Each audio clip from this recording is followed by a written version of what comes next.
দেখুন, তৃণমূল দিদির নির্দেশে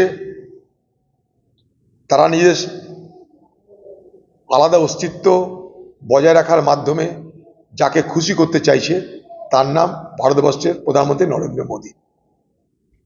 লক্ষ্য করে দেখবেন, আক্রমণের লক্ষ্যবিন্দু রাহুল গান্ধী এবং কংগ্রেস। কখনো বিজেপি দিল্লিতে তৃণমূলের বিরুদ্ধে কথা বলে না।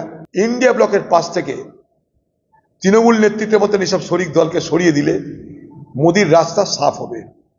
তাই অন্য কোনো কেউ নেতৃত্ব দিচ্ছে না, নেতৃত্ব দিচ্ছে কংগ্রেসের বিরুদ্ধে যেমন মোদি তেমন দিদি। ইন্ডিয়া জোটের বাকি শরিকরা তারা দিদির মতন বা তৃণমূলের মতন, তৃণমূল নেতাদের মতন এইরকম ভাবে ভসিফা রাস্তা এত প্রবলভাবে কংগ্রেসের বিরোধিতা করছে না।